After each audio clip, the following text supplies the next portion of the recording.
रमज़ान आने से पहले हम बहुत से ऐसे काम होते हैं जिनको मुकम्मल कर लेते हैं। तो आज ऐसे ही कुछ हम चीज़ों को ऑर्गेनाइज़ करेंगे और साथ में आपको बताऊंगी फ्रूट्स को कैसे सेव कर सकते हैं और हम ज़बरदस्त सी एक फूली हुई फुल्का रोटी कैसे बना सकते हैं और बहुत सी चीज़ों को समेटने का तरीका भी बताऊँगी। अस्सलाम वालेकुम माय प्यारी प्यारी यूट्यूब फैमिली। उम्मीद है आप सब लोग खैरियत से होंगे और बहुत खुश होंगे। जैसा कि अमरूद का सीज़न है और अमरूद बहुत ज़्यादा घर पे आ जाते हैं और अजीब सा एक मच्छर होता है जो इनके ऊपर भिन बनाना शुरू कर देता है। तो आपने विनेगर ले लेना है हाथ पे थोड़ा सा और अमरूद पकड़ के उसको इसके ऊपर रब कर लेना है। मौसम ही कुछ इस किस्म का है कि अजीब सी छोटी छोटी सी मछली जैसे होती है, कुछ इस किस्म के कीड़े होते हैं जो इनके ऊपर भिंडलाना शुरू कर देते हैं। तो इससे विनेगर लगाने से ये सेव रहेगा और ये लॉन्ग लास्टिंग भी जाएगा। तो अब हम टिप नंबर 2 डिस्कस कर लेते हैं। बहुत से लोगों को ये इशू होता है कि रोटी बेलने के साथ चिपक जाती है आटा, या फिर रोटी हमारी फुल्का नहीं बनती या हमारा पराठा ठीक नहीं बनता। तो आपने बेलना ले लेना है और आटा लेने से पहले बेलने पे अच्छी तरह से ऑयल लगा लेना है, लेकिन ऑयल ही लगाना है, घी नहीं लगाना। ऑयल को अच्छी तरह से पूरे बेलने के ऊपर आप रब कर लेंगे और इसी तरह से ही आप इस पे भी इसको अच्छी तरह से लगा लें। लगाना आपने हाथों से ये है, किसी ब्रश से नहीं लगाना और किसी कपड़े से नहीं, ताकि ये बेलने के अंदर अच्छी तरह से जज़ब हो जाए। ऑयल लगाने के बाद आपने इन्हीं ऑयल वाले हाथों से ही आटा ले लेना है और उसका एक पेड़ा बना लेना है। इससे आपकी रोटी बहुत ज़बरदस्त फूलेगी भी और बहुत अच्छी भी बनेगी। और अगर आप पराठा बनाएंगे तो आपका पराठा भी बहुत प्यारा सा और लच्छेदार सा बन जाएगा और आपको ज़्यादा कोई फोर्स लगाने की या बहुत ज़्यादा मेहनत करने की ज़रूरत भी नहीं पड़ेगी। और बहुत से लोगों को ये भी मसला होता है कि रोटी के साथ आटा बहुत ज़्यादा लग जाता है जब बेलने पे बनाते हैं। तो देखें, मैंने सूखा आटा बिल्कुल भी नहीं लिया और अब आप देखिएगा, मैं आपको पूरी रोटी खुद बना के दिखाती हूँ ताकि आप लोगों को ये ना हो कि शायद मैंने कहीं आटा लगाया हो। इसके ऊपर सूखा आटा लगाने की ज़रूरत बिल्कुल भी नहीं पड़ी और ये देखें आपके सामने है, रोटी भी चिपक नहीं रही।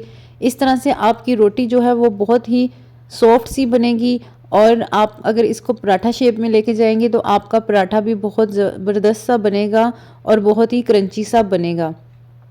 तो हमने इसको पराठे की अच्छी सी शेप दे दी है।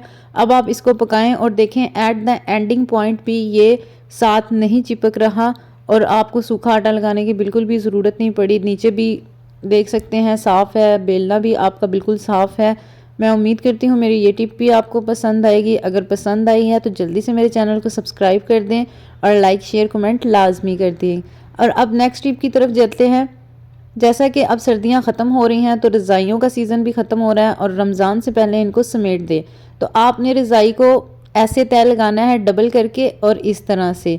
अगर आप दूसरी तरह से तय लगाएंगे तो उससे ये बहुत ज़्यादा जगह ले लेगी। और अब आपने ये देखें, मैंने अपनी सारी रज़ाइयों को इसी तरह से तय लगा ली है। जिस भी अलमारी में आपने रज़ाइयाँ रखनी हैं पहले उसमें एक कपड़ा बिछा लें, क्योंकि रज़ाइयों में भी मिट्टी चली जाती है, अलमारियों में भी मिट्टी चली जाती है। तो अब आपने ये जो कपड़ा नीचे बिछाया था अब आपने इसके ऊपर डाल देना है। इस तरह से ये आपकी रज़ाइयाँ कवर हो जाएंगी, अलमारी में से मिट्टी नहीं जाएगी। टिप पसंद आए तो लाइक लाजमी कर दें। नेक्स्ट टिप की तरफ चलते हैं।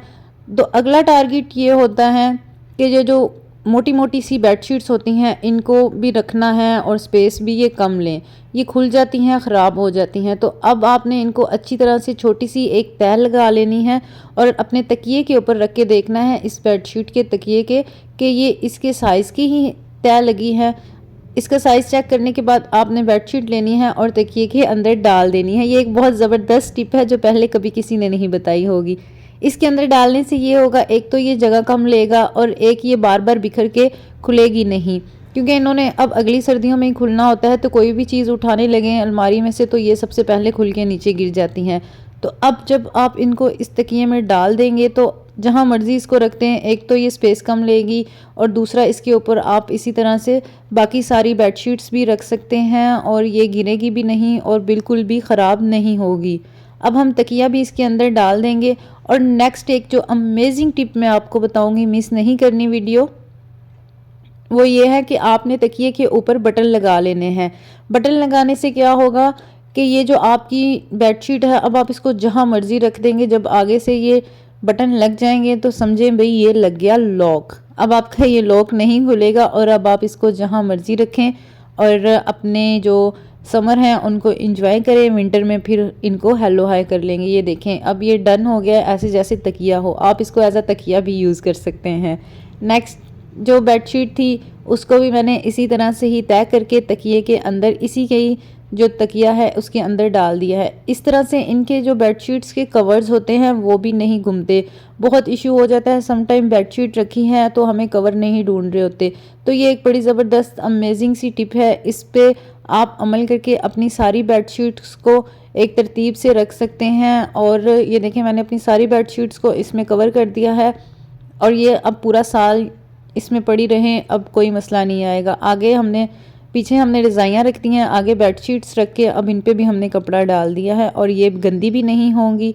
इसी तरह से हम नेक्स्ट टिप की तरफ चलते हैं।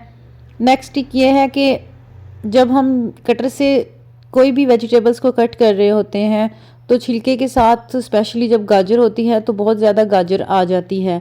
तो इस चीज़ से बचने के लिए कि चीज़ हमारी ज़ाया ना हो, आपने क्या करना है, आपने चम्मच की बैक साइड ले लेनी है, चम्मच को आपने इस तरह से पकड़ना है और इससे आपने अपनी पूरी गाजर को कट कर लेना है, इसका ऊपर से सारा छिलका उतार लेना है। देखें इस तरह से ये सिर्फ इसका आराम से छिलका उतरेगा, आपकी गाजर ख़राब नहीं होगी, ज़्यादा गाजर नहीं उतरेगी और चीज़ों का वेस्टेज भी नहीं होगा।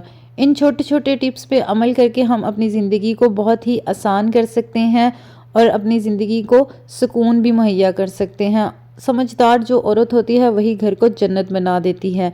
तो ये भी डन हो गया। अगर आपको मेरी टिप्स एंड ट्रिक्स अच्छी लगें तो प्लीज़ मेरे चैनल को सब्सक्राइब कर दें, लाइक शेयर कमेंट लाजमी कर दें और गोल गोल रोटियां बनाएं और अपने रमज़ान को भी इंजॉय करें, अपने घर वालों को भी अच्छे से पराठे बना के दें, क्योंकि आजकल की जनरेशन है कि लड़कियों को ज़्यादा किचन का काम आता नहीं है। तो ये स्पेशल टिप उन लड़कियों के लिए है जिनकी बिल्कुल नई नई शादी हुई होती है और किचन का कोई ख़ास काम नहीं आता, और जब वो रोटियां बनाने बैठती हैं तो बेलने पे तो बनानी होती हैं लेकिन उसकी वजह से इतना ज़्यादा सूखा आटा लग जाता है कि ससुराल में भी सब कहते हैं कि यार तेरी रोटी भी नहीं सही बनती, कितना आटा लगा हुआ है।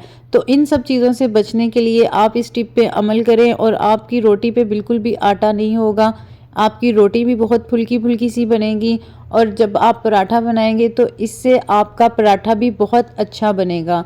आपका पराठा बहुत ही क्रिस्पी सा बनेगा और आपको कोई ज़्यादा आटा लगाने की भी ज़रूरत नहीं पड़ेगी और आपकी रोटी भी बहुत प्यारी फूली सी बन जाएगी। अगर आपको ये टिप्स एंड ट्रिक्स अच्छी लगी हैं तो प्लीज़ मेरे चैनल को सब्सक्राइब करें, लाइक शेयर कमेंट लाजमी करें और नेक्स्ट अपनी फैमिलीज़ में भी शेयर किया करें ताकि सब इन टिप्स एंड ट्रिक्स से अच्छे से फ़ायदा उठा सकें। और रमज़ान में अपनी दुआओं में हमें याद रखिएगा।